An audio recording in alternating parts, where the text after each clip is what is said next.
Hey everybody, welcome to the podcast of the Pop Rocks Radio Show tonight. We had a very fun time. We had the boys from Cub Scouts Pack 720 Southwest Florida Council on. They're working to get their art pens, and they needed to talk to an artist. So their den mother, a friend of mine, got them in touch with me, and we had them on the show. And we talked, we did a Q&A about art and being a career artist and all of that. And I think it was really a lot of fun. I was very honored to do that. And man, that just, I got to tell you, put a spring in my step all week long. Very cool. So here we go. We're going to forego our normal ads and whatnot in the podcast and just get to it because it wasn't a real long show. And we'll just get to it. The ads will resume later. So enjoy it. Here it is. Enjoy.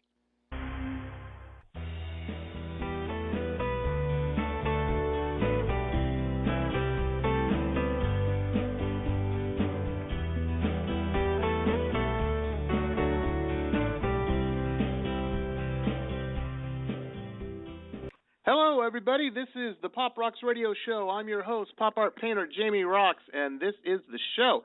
I'm extremely excited tonight. We all are around here. We've got the boys from Cub Scout Pack 720, Southwest Florida Council, and they're working to get their art pen, and they need to talk to an artist. And I pushed some paint around. Their den mother thought we'd be a good match, and I'm very honored and very excited to have them on the show. How are you boys doing? How's everybody doing over there? Great. Pretty good.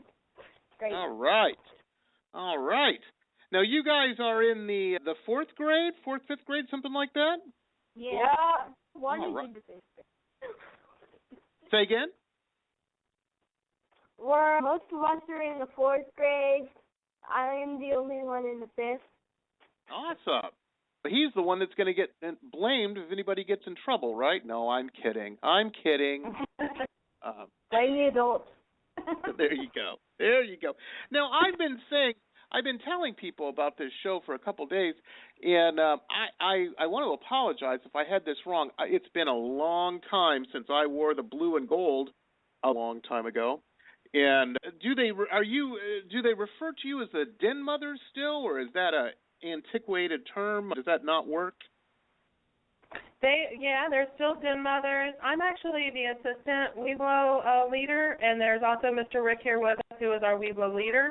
But yeah, we still refer to den mothers. Yes. Awesome. How you doing, Mr. Rick? I'm glad that you got the boys there. I'm doing just fine. Thank you. Very cool. Now, boys, I guess the thing to do here, since we're doing an audio thing, would be to, I guess you have some questions. What we're going to do is just, if you could say your first name before the question, and then we go ahead and ask the question, and I'll do my best to answer it. Who's up first?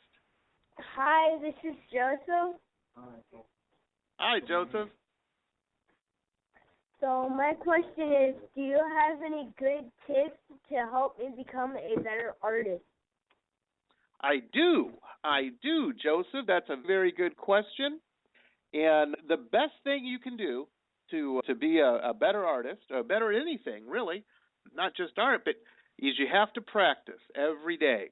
And even when you don't want to, and the sun's out and all your friends are out playing baseball or something, it's fine to go do that, but you have to do your work every day. And I would say, at a minimum, try to draw something at least for a half an hour, maybe, if you have the time, if your chores and your homework and everything's done. Thank you very much. Thank you. Hello, this is Gage, and my question is, did you go to college or art school, or did you just follow your own intuition? Hi, Gage. How you doing? I was that kid when I was in school. I was the one who was always drawing stuff. Whenever anybody needed something drawn, they came and saw me, and I thought I was a pretty good drawer and what have you. And yes, I did go to college. I went to college in a big city up north called Boston, to the University of Massachusetts there in Boston. And I'll tell you something, a funny story. When I got to school, like I said, I thought I was a pretty big hot shot. I was pretty good at drawing. When I got there, there was about 10,000 other kids that were a little better. And back to Joseph's question, I practiced it okay. But yeah, I went to school, but you don't have to necessarily. I always think school is a good thing no matter what you do. But yeah, everybody has their path that they walk. But school's important, I think. Teaches you a lot of technique and whatnot. Thank you. Thank you. Hello, this is Jason. How long does it take you on an average to complete a painting? Hi, Jason. An original painting. An original painting. I gotcha. I tell everybody who orders paintings it takes a few weeks, just because I always try to give myself a little more time. But something you'll learn if you go into the art field is that doesn't always work. Sometimes people need stuff a little quicker if they need like a birthday and they'd forgotten it was the birthday and they need something quick or stuff like that. Or if you're doing work for a business, say, and they say, we need this done. And an average painting for me, probably for it to be good, where I'm happy sending out with my name, probably takes 3 or 4 days. Sometimes it's a little more if I have a lot of orders. Like right now I'm working on 8 different paintings right now. And so I work on one, and while that part is drying, I'll work on another and try to get all these done. So I hope that answers the question. Thank you. Thank you. My name is Toby, and my question is, who's your favorite artist and why? Hi, Toby. There are so many because a lot of artists are different, and they're all trying to, a fancy term they use in the art world is they all try to paint with their own brush. And that's good. I like a lot of different ones. One of my favorite artists was a fellow, he invented Morse code. His name was Samuel Morse. He was an inventor, but a lot of people don't know he was also a really good portrait painter, and he's pretty neat. In the modern world, there's a lot. I really like an artist by the name of Roy Lichtenstein, and you might like his stuff. I'm not sure. Everybody has their own opinion, but he would take, his art looks like big pieces out of a comic book, real big, and he did those, and yeah, it looks like a big comic book. Those are fun. Thank you. Thank you. Hi, it's Joseph again. Do you have any questions on how to make color? Do you have? Sure, Joseph. I'll tell you, when I went to school up in Boston, I had an old teacher, a professor, and this was in a class called color theory. And I went to school with a lot of kids that had a lot of money. They went to art school, and nothing wrong with that. But I didn't have a lot of money, and I was complaining a lot. I was like, oh, man, it's not fair. These kids have all this great paint and all these great colors, and I don't have any. And he gave me the 3 primary colors. And he said, you can make any color using these, so quit complaining. Of course, I didn't, but I used them, and I learned how to make any color with those primary colors using a color wheel and a little bit of math. But don't let that turn you off. But you can use it with a color wheel. And the next semester, I had the same teacher, and this was advanced color theory, part 2 of the class. And we went in there, and he told all the kids in there, he said, now all you kids with these fancy colors and tubes of paint, just put them in a bag and put them outside. You can't use those. You can only use primary colors this semester. And the neat thing was I already knew how to do it because I'd had to do it the whole year before. And, yeah, so it works out. You can take a primary color and you can make any color with that. So it's pretty neat how that works. Thank you very much. Uh-huh. Hi, it's Gage again. Hey. And my second question is, what makes you think of something to paint? Are these usual requests, or is this something that comes to you on your own? That's a great question. I get a lot of people that order stuff. and you want to make them happy, so you ask if there's a certain color scheme they want or whatnot, and you got to go with it. They're writing the check. They're ordering that. And that's great, but then again, some of my favorites are when I don't have to do that. As you can imagine, when I can do what I want.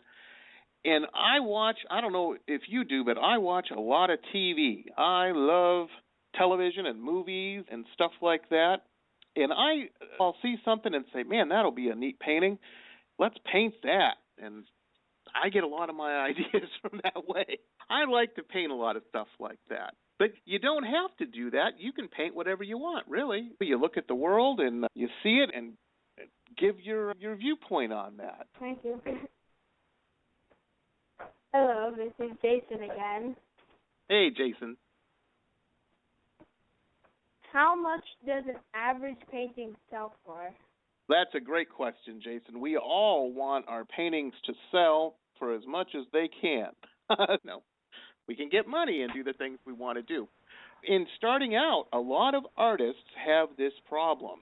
They don't know what to sell there. They ask that. Your question comes up, and these are grown-ups. These are people, not just kids. These are people trying to get into the business. They have a real hard time trying to find what to sell a painting for and go through that problem. For my paintings, what I often tell people is what makes you happy? What's the least amount you'll be happy? Because you don't want to sell something and feel bad about it. That isn't any good. So if you can figure that out, say your time, I'm happy with this amount, then that's the least you'll take. Oftentimes you'll find that people will pay more, but you have to remember your time's worth a lot.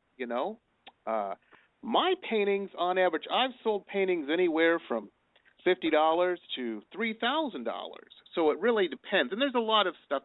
If it's a big painting, the one I sold for $3,000 was a really big painting, almost the size of a billboard, and that went into a museum up north in a town in Cleveland, Ohio, up there. And yeah, so I got a little bit of money for that. But you just want to sell for what makes you happy. Otherwise, it ain't worth doing. Thank you. Uh-huh. Have you ever met anyone famous? If so, who? That's... Toby. If you knew anyone famous. Hi, Toby. How are you? I've met a few people in my travels, but I tell you, it's interesting because we were talking before about my favorite artist, and this was many years ago. A lot of years ago now that I think about it. I was at a McDonald's getting a hamburger with this friend of mine, a gal I used to hang out with, and we were in a McDonald's waiting in line, and I looked up, and there was an older man with his wife in front of me, and you remember when I said I really liked that artist, Roy Lichtenstein? It was him and his wife. They were doing an art thing at this is up in Detroit, Michigan, and they were at the Detroit Institute of Arts doing a thing, and they had snuck out to go get a hamburger and a milkshake, and I just happened to be in the same McDonald's with them. But we started talking about art and everything, and got to sit down and have dinner with them, and it was real nice, a real nice time, and I got to meet one of the people I really looked up to, and it was just neat how that worked out. Thank you. James, one of the questions that the boys all have to know for their art pins is they have to talk to an artist on what it's like to be a career artist. In your own words, could you just let the boys know what it's like doing art, something you're passionate about for a living, and what your thoughts are? Sure. I tell you, sometimes it can be real hard, but the good thing is it can be a lot of fun and real rewarding. You get to do what you want to do, and you can make a living at it. That's always important. And it's you can have a real good time, and it's something I've found in life. I've been out here a little while, that it's real easy sometimes to get into situations. I've seen a lot of people working at doing something for a living that they weren't real happy doing, and it just seems like not a good way to go. Sometimes you have to. I had to have regular jobs when I was starting out and everything myself. You got to put food on the table and pay the bills and whatnot. But it sure is nice to do what you love to do. But there's a lot of work, and it's real discipline. I happen to work from home. It's hard sometimes because maybe I want to watch that baseball game that's on, but I can't do that because I have to work just like a job, just like I'm punching a clock somewhere. But if you get into a good habit, then it's not that hard to do with anything in life that you don't like doing. But just sometimes in life, you just make a good habit out of it, things you don't like to do, and then get it knocked out. It makes it a lot easier when you like what you're doing. But I would say if you have an interest in art, definitely, I've never known a parent or an adult in any young person's life that said, oh, don't mess with that art, don't do that. They've always been real encouraging. So I would say let your folks know or whomever, and I'm sure they'll get you some supplies, and you don't need much. And just sit down and practice and draw, and it's a great thing to do, you know. Thank you, James, so much for your time. The boys here would all like to say thank you, boys. Thank you. Thanks for having us, and thank you so much for your help. Oh, no problem. And boys, keep doing that scouting. That's very important, I think, and I'm very honored and very happy to have met you all. That's pretty cool, pretty neat. And mind your folks, and do your best in school as well. All right. Yeah, have a great night, everybody. Good night. Night. Bye. Bye. Well, there you go, folks. That was pretty exciting. That was the Cub Scout Pack 720 Southwest Florida Council, and I hope I answered their questions and whatnot. That's always hard. They needed to talk to an artist, and that was a lot of fun. I liked that.